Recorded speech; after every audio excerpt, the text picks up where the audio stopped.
Bristol City Football Club may have a proud history, but it's no Premiership giant.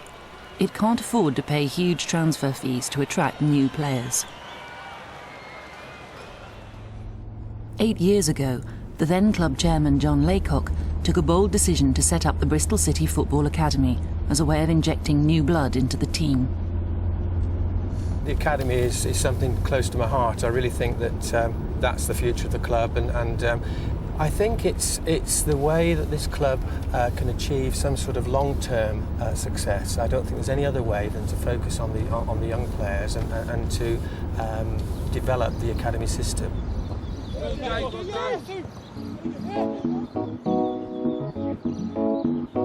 The academy takes talented boys and girls aged 7 to 18.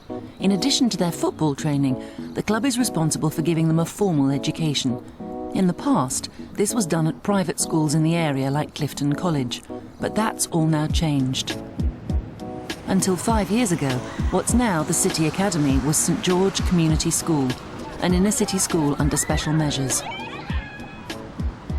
One of the things that's quite interesting is St George started in 1894. It was the oldest state school in Bristol, and it was started by 6 local businessmen.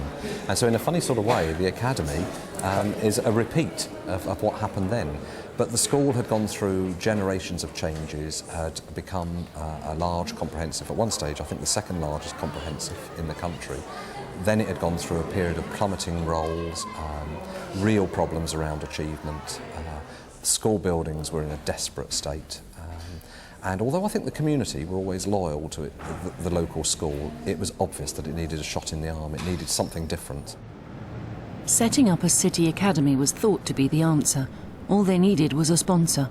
Ray sent a letter through to Bristol City Football Club, and I was chairman of the football club then, and as you can imagine I get lots of letters across the desk, and that one actually didn't fall off the end. I kept it on the desk and kept looking at it, and then thought, well, I really do think there might be something in this, because I could see a lot of the ideals of our football academy being so similar to the ideas of the City Academy, and so we met up, and it's gone from there really.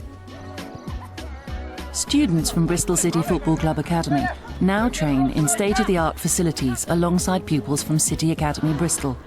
Bristol City Football Club have invested £2 million in these new facilities, along with the University of the West of England and Bristol Chamber of Commerce, with the government putting in the lion's share. Vocational education for these sportsmen and women is the principal focus of their academic lives, but it isn't all football. OK, so if you're about to kick the ball, what happens? What muscles are you going to use? Can you tell me the major muscles you're going to use? Quads, hamstrings. OK, your quads and your hamstrings. Only 15% of trainees do get a professional contract by the age of 21, so you do have to prepare them for an alternative career, and the courses that we think are particularly useful for them is a BTEC in sport. It's called Performance and Excellence in Sport. Right, so what we need to know that what you need to think about is that when the muscles contract, it's based on all the kind of things that you would want an outstanding athlete to know about. So it's like diet, nutrition, training methods, psychology, those kinds of things. So what you need to know is that when the motor neuron, the nerve, may just feed several muscle fibres, or it may feed how many? So it's in the quads. How many muscle fibres do you think it might be attaching itself to?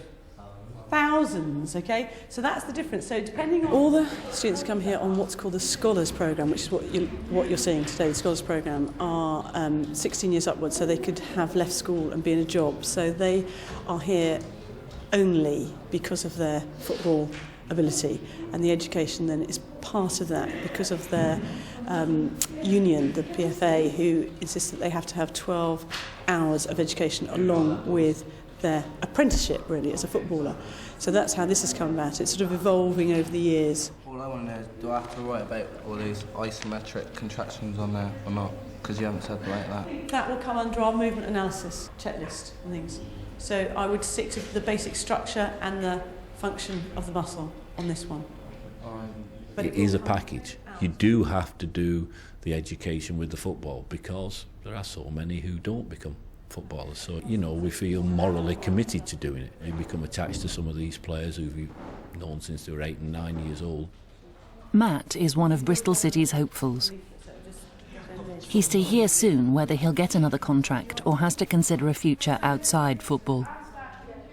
I think I just got in from playing well for my local team and playing well for my school football team, and my PE teacher just put me forward for county trials, and then I just played well in the trial, signed up the following week, so didn't rush around. It was good. I haven't looked back since, so it's been a good experience.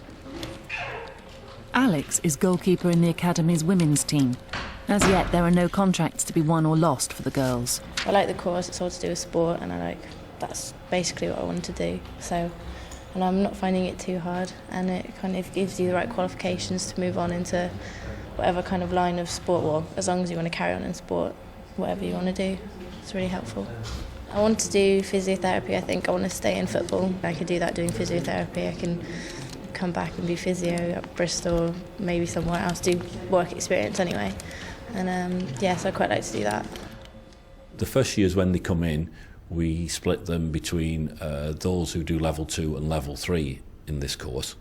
The second years will either be continuing with the level 3, or if they've successfully completed level 2, they may go on to level 3, or they may go into a business studies course. They'll also do a sports leaders course, and they'll also do a course in FA coaching, so they get their foot on the rung of the ladder of being a coach as well. The City Academy has specialist sports college status and puts sport high up the agenda.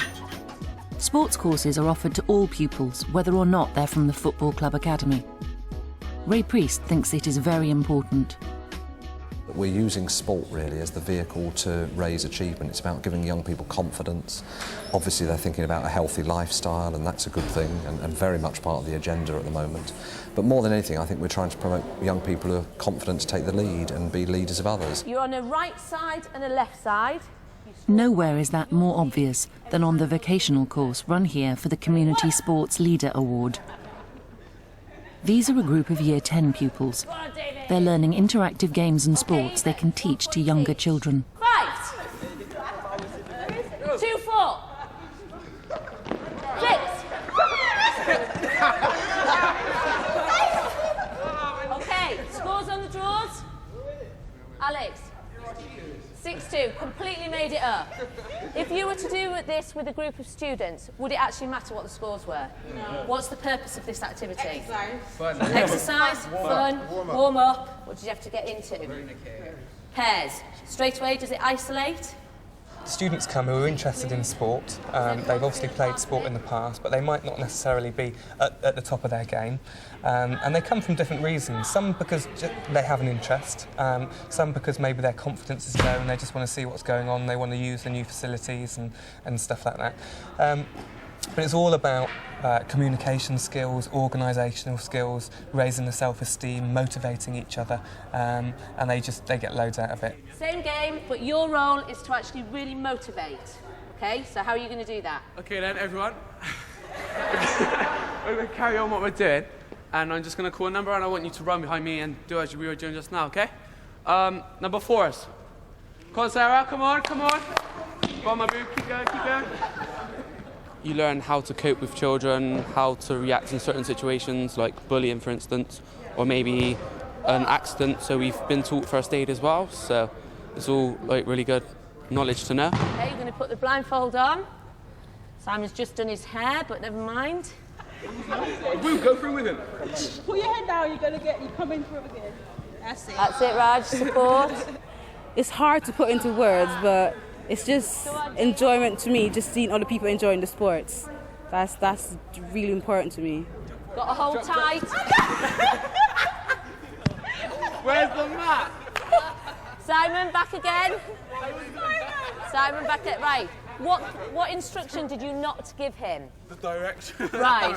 She's holding your hand. Feel a hand. Try again. It's giving me a view of what I might want to do in the future, like maybe a sports teacher or something, giving me an idea of what I need to be looking into. So it was really important that I do this course. Yay! Next door, Paul Skip coaches his Year 11 pupils. These students have all done the Year 10 course and have opted to study the higher Sports Leader Award. Okay, so an example might be, if I'm doing a header in football, all right, Aaron, I might well give you two a ball, all right, demonstrate a header, and I might well say, I want you to go away into a space, okay, one of you feed the ball to the other person so they can head it, but I want you to think of 2 or 3 other teaching points, okay? Yes, Aaron? Yeah? Okay, good. So you're allowing decisions. The only other thing to write is allowing Currently I'm on a HSLA course, which is just like coaching younger children, going to primary schools, teaching them how to, do different types of activities, sports and all that. We're going to jog to the green cone there. When I say left, we put our left hands down. When I say right, we put our right hand down. When I say head, we jump up and head the ball. When I say sprint, we sprint. Let's go. Stay in line with me, stay in line with me. I just like, I love playing sport and all that. And I just enjoy like kids, seeing as me as a coach and looking up to me as a role model. So that's what I enjoy really. Left, right, head. Primary schools in our area particularly are crying out for coaches. They love after-school activities, they love extracurricular activities. So to have a coach come in and to actually run an activity for 30 of their students, to keep the students off the streets and stuff, is great for them. The person in the middle passes to the ball to either one person's on the sides, and wherever you pass the ball to, you run into that direction. And then the person that receives the ball passes to the other person and runs into that direction. And then you carry on like that. Who doesn't understand it? Yeah, I do. Ollie, Chris. In that course, we get to learn how we talk to people, how to talk to students, build up confidence of talking, and we get qualifications out of it. We can even get jobs out of this, and it's actually fun to do this. It's actually a fun thing to do. For the previous 10-15 years, it hasn't actually been worth any levels or anything like that.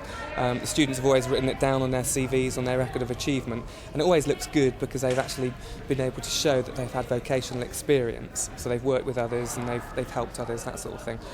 From this year, it's actually worth, the CSLA is a level 1 qualification in NVQ terms, and the HSLA is a level 3.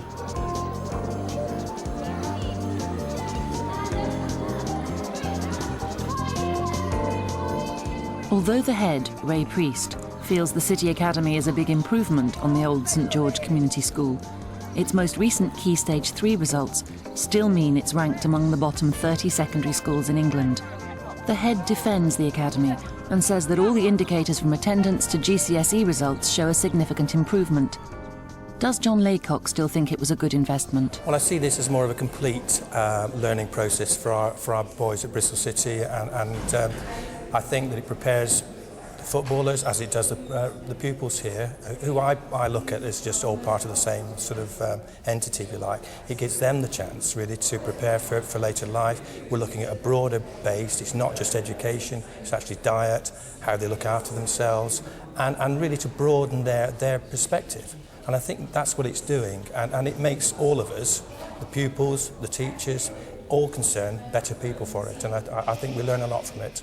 We learn as much from this process as the children are.